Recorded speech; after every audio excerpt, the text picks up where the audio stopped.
All right, Mark Ricker, what was the greatest challenge that you faced in doing the production design for Trumbo? Well, I think logistically, one of our, the greatest challenge about the film was shooting not in Los Angeles for me. I mean, doing a film that lived and breathed in Los Angeles in a very particular time and place, and going to another city in a different time and place. I mean, it's the job. It's what we always have to do. But in this particular case, I was a little nervous about going to New Orleans and being able to find the world of Dalton Trumbo and everybody that lived in that same world. The studio system, classic Hollywood. I mean, the script called for every restaurant, the Brown Derby, Musso and Frank's, Clifton. I mean, it's just, they're all there. And one of the first conversations I had to have with Jay was, all right, how important is this? Because I've already decided in my head, it's just going to be beyond us to create, what these places specifically are. But we can find places that have the spirit, and that was just for the restaurants, but that you could apply across the board for everything. But just going to the one thing that New Orleans did have for us was palm trees, and so we embraced those when they were there. But it was really just towing the line as much as I could about what was going to be the right choices and locations, and really being a hardliner about trying to find the right places that people who know Los Angeles would believe. So. And I'm sure that you did an extensive amount of research beforehand. Could you talk a bit about that? Oh, sure. Well, anytime I do a period film, there's extensive research. I've had the sort of great luck of doing a number of biopics so the research then can get very specific in terms of photography and footage, and that was the case with Trumbo. I mean, there was we recreated the House Un-American Activities Committee hearings, so we studied that like a science experiment, the footage, breaking it down, doing screen grabs, because we were cutting in between footage with the film that we recreated. So literally cutting from shots of Ronald Reagan giving testimony to our Bryan Cranston, supposed to be sitting at the same table in the same chair, surrounded by all of the same stuff. I mean, it was like surgery trying to get that right, and replicating, down to the nail heads. We also, had the great service of photography from the family. Cleo Trumbo, who was a photographer, so we reached out to his daughters, and because I'd seen a few photographs and I just knew that there would be more, so it was getting them, and they had every joy to do it, but to open up those photographs, which they just made hugely available to us, and those who are useful in very specifically using them as set dressing. I mean, we would replace actors' heads, but we would also use them because Bryan looks so much like Trumbo and other family members, that we were able to just use them around, aside from research, seeing what the inside of their house looks like, because otherwise you're skirting around. You can guess, and you can try to get as close as you can, but until you actually see family photographs from the inside of their home, then that's all of a sudden, oh yes, of course, they would have those curtains. So it's just the research is paramount to getting a story like this right. Mm-hmm. Let's talk about it from a sort of thematic point of view, because in recreating Trumbo's home, you really have two homes that you have to recreate. Mm-hmm. The one that he has before the House Un-American Activities Committee hearings, and then the one afterwards. So right. Can you talk a bit about not only recreating the shift that his life took?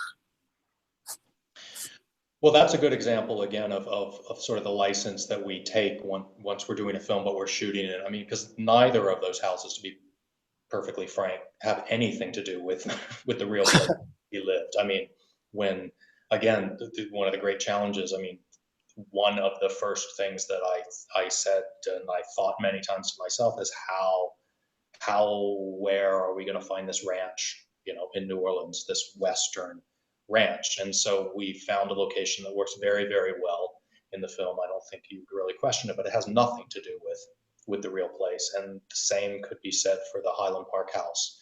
Um, Logistically, it was a very difficult location to find, probably one of the most difficult on the film because we have so many shooting days there. There's a ton of stuff that shot inside the house, but also we're outside the house in the front yard, in the backyard, and there's the pool, and there's all of the pieces that had to come together in a way that actually found they were two different.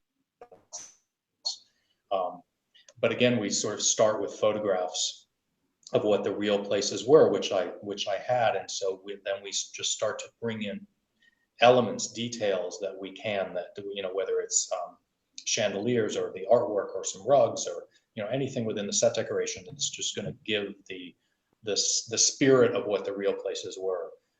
In terms of how those two places contrast to each other,